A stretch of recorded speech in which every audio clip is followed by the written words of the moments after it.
মৰমৰ ছাত্ৰ-ছাত্ৰীসকল, আজি আমি হৰণৰ মাত্ৰ দুটা নিয়ম শিকিম।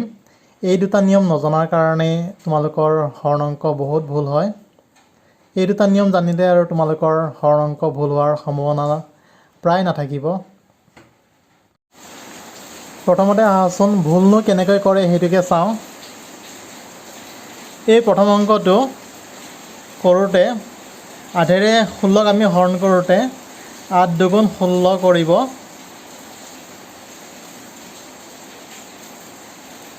2 নমাই দিয়ে 4টোকো নমাই দিয়ে।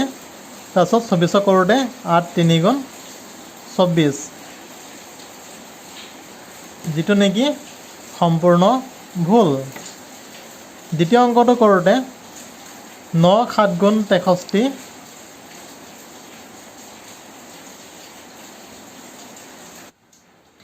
2 নমাই দিয়ে 7কো নমাই দিয়ে। এতিয়া 27 কৰোঁতে 9 3 গুণ 27, যিটো নেকি সম্পূৰ্ণ ভুল।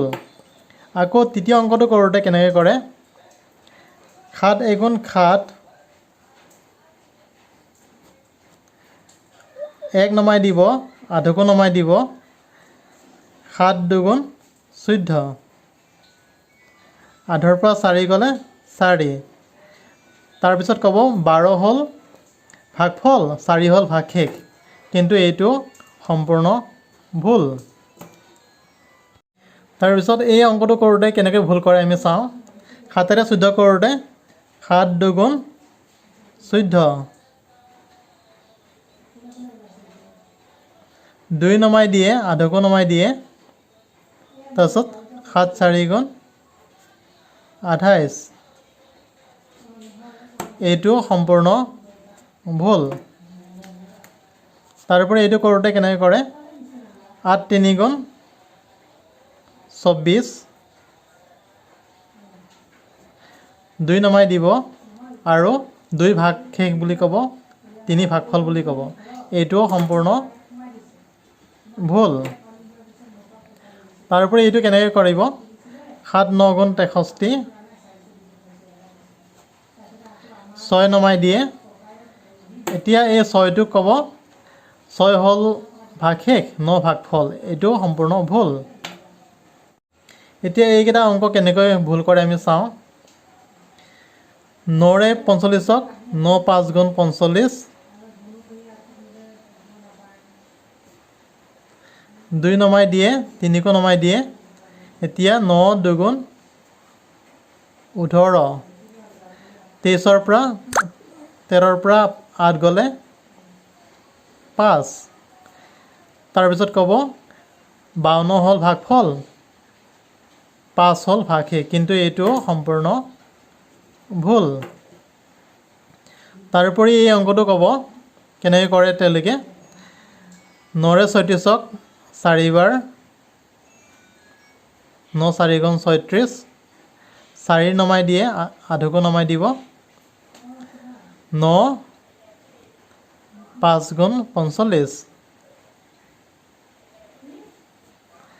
8ৰ পৰা 5 গ'লে 3, এইটো সম্পূৰ্ণ ভুল। তাৰোপৰি এইটো কেনেকৈ কৰিব দেখুৱাই দিওঁ। 8 9 গুণ 72, 3 নমাই দিয়ে 6কো নমাই দিয়ে। এতিয়া 8 4 গুণ 32, 6ৰ পৰা 2 গ'লে 4, এনেকৈ ভুলবিলাক কৰে। তেন্তে আহাচোন মৰমৰ ছাত্ৰ-ছাত্ৰীসকল, শুদ্ধ নিয়মটোনো কোনটো, শুদ্ধ নিয়মেৰে আমি হৰণটো কৰোঁ। প্ৰথমতে এই অংকটো আমি চাওঁ। এই অংকটো আধেৰে 16ক আমি কৰি ল'ম 8 দুগুণ 16। তাৰপিছত আমি 2টো নমাই দিম 4টোকো নমাই দিম, কিন্তু দুটা একেলগে নমাই দিব লগা হোৱাৰ কাৰণে আমি শূন্য এটা মাজত দিম। এতিয়া আমি 24ক একেলগে কৰিম, 8 3 গুণ 24, এইটো হৈছে শুদ্ধ নিয়ম। তাৰপিছত এই দ্বিতীয়টো 9 7 গুণ 63 2 নমাই দিম 7ক নমাই দিম যিহেতু 2ক অকলে আমি হৰণ কৰিব নোৱাৰোঁ 2 সৰু 7ক নমাই দিছোঁ 27 হ'ল কিন্তু দুটা একেলগে নমাই দিব লগা হোৱাৰ কাৰণে আমি শূন্য এটা ওপৰত দিম এতিয়া 27 এই 27ক আমি একেলগে কৰিম 9 3 গুণ 27 এইটো হৈছে শুদ্ধ তাৰপিছত তৃতীয় অংকটো 7 7ক এবাৰ যাব 7 2 গুণ 7 1 নমাই দিম 1ক হৰণ কৰিব নোৱাৰি 1 সৰু 8ক নমাই দিম দুটা আমি নমাই দিব লগা হোৱাৰ কাৰণে ওপৰত শূন্য এটা দি দিম এতিয়া 7 18ক কেইবাৰ যাব দুবাৰ যাব 7 2 গুণ 14 আমি তিনিবাৰ দিলে বেছি হ'বগৈ 7 3 গুণ 21 গতিকে তিনিবাৰ দিব নোৱাৰিম 7 2 গুণ 14 গতিকে 8ৰ পৰা 4 গ'লে 4 গতিকে ভাগফল হ'ল 102 আৰু ভাগশেষ 4 এইটো শুদ্ধ অংক আচোন এই অংককেইটাও কেনেকৈ শুদ্ধকৈ কৰিব লাগে শিকোঁ প্ৰথমতে আমি এইটো অংকটো কৰিবলৈ হ'লে 7 আমি 14 কৰিম যিহেতু 1ক আমি হৰণ কৰিব নোৱাৰোঁ 1টো সৰু সেইকাৰণে আমি 14ক একেলগে কৰিম 7 14ক দুবাৰ যায় 7 2 গুণ 14 2 নমাই দিম কিন্তু 2ক অকলে আমি হৰণ কৰিব নোৱাৰিম যিহেতু 2 সৰু সেইকাৰণে আমি 8ক নমাই দিম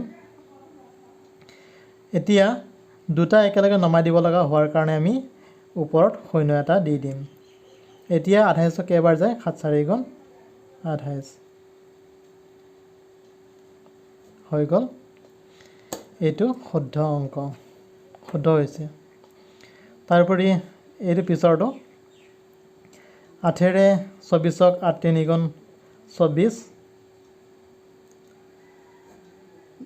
2 নমাই দিলোঁ কিন্তু এতিয়া চোৱাচোন 8তকৈ 2 সৰু আমি 2ক কৰিব নোৱাৰোঁ সেইকাৰণে আমি ওপৰত শূন্য এটা দি দিব লাগিব এতিয়া ভাগফল হ'ল 30 ভাগশেষ 2 শূন্য নিদিলে আমাৰ ভুল হ'ব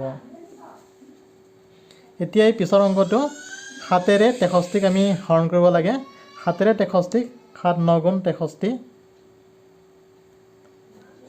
আমি 6টো নমাই দিলোঁ কিন্তু 6 7তকৈ সৰু আমি হৰণ কৰিব নোৱাৰোঁ সেইকাৰণে আমি ওপৰত শূন্য এটা দি দিম এতিয়া হ'ল ভাগফল 90 ভাগশেষ 6 এইটো শুদ্ধ হৈছে এইটো শুদ্ধ হৈছে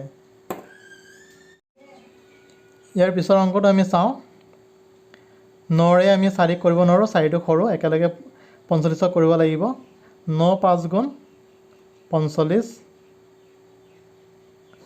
2 নমাই দিলোঁ কিন্তু 2টো 9তকৈ সৰু আমি কৰিব নোৱাৰোঁ হৰণ কৰিব নোৱাৰোঁ সেইকাৰণে আমি 3টোকো নমাই দিলোঁ দুটা একেলগে নমাই দিব লগা হোৱাৰ কাৰণে আমি ওপৰত শূন্য এটা দি দিম এতিয়া 23ক আমি হৰণ কৰিব লাগে 23ক 9 2 গুণ 18 9 3 গুণ 27 27 আমি দিব নোৱাৰিম 27টো 23তকৈ ডাঙৰ সেইকাৰণে আমি 9 2 গুণ 18 দিম এতিয়া 13ৰ পৰা 8 গ'লে 5 এতিয়া ভাগফল হ'ল 502 আৰু ভাগশেষ 5 এইটো শুদ্ধ হৈছে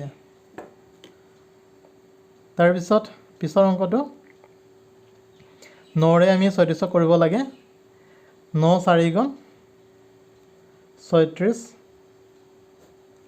4 নমাই দিলোঁ 8কো নমাই দিলোঁ দুটা একেলগে নমাই দিব লগা হোৱাৰ কাৰণে আমি ওপৰত শূন্য এটা দি দিম তাৰপিছত এতিয়া 48ক আমি কৰিব লাগে 9 5 গুণ 45 8ৰ পৰা 5 গ'লে 3 এইটো এটা শুদ্ধ অংক তাৰ পিছৰ অংকটো আমি চাওঁ 8 72ক 8 9 গুণ 72 3 নমাই দিলোঁ 6কো নমাই দিলোঁ দুটা একেলগে নমাই দিব লগা হোৱাৰ কাৰণে আমি ওপৰত শূন্য এটা দি দিম এতিয়া দুটাক আমি একেলগে কৰিম 8 4 গুণ 32 6ৰ পৰা 2 গ'লে 4 এইটো শুদ্ধ হৈছে গতিকে তোমালোকে দুটা নিয়ম শিকিলা। এটা হ'ল যদি দুটা অংক একেলগে নমাই দিব লগা হয় তেতিয়াহ'লে ওপৰত শূন্য এটা দিব লগা হয়। আকৌ অন্যটো নিয়ম হ'ল যদি এটা অংক নমাই দিছোঁ যিটো অংক হৰণ কৰিব পৰা নাই এনেই ৰাখি থৈ দিয়া গৈছে তেতিয়াহ'লে ওপৰত শূন্য এটা দিব লগা হয়। এই অংকটোৰ ক্ষেত্ৰতো আমি 2টো নমাই দিছোঁ, 2ক আমি হৰণ কৰিব পৰা নাই, ওপৰত শূন্য এটা দিব লগা হৈছে। আৰু বাকীকেইটাত দুটা আমি নমাই দিছোঁ কিন্তু দুটা নমাই দিব লগা হোৱাৰ কাৰণে ওপৰত শূন্য এটা দিব লগা হৈছে। গতিকে এই দুটা নিয়ম শিকিলোঁ। এই দুটা নিয়মে হৰণ অংক শুদ্ধকৈ কৰাত বহুতখিনি সহায় কৰিব। আশা কৰিছোঁ এই ভিডিঅ'টো তোমালোকৰ লাভজনক হৈছে। যদি তোমালোকে ভিডিঅ'টো ভাল পাইছা তেন্তে লাইক, শ্বেয়াৰ এণ্ড কমেণ্ট কৰিবা। আৰু যদি তোমালোক মোৰ চেনেলটোত নতুন তেতিয়াহ'লে চেনেলটো ছাবস্ক্ৰাইব কৰিবা।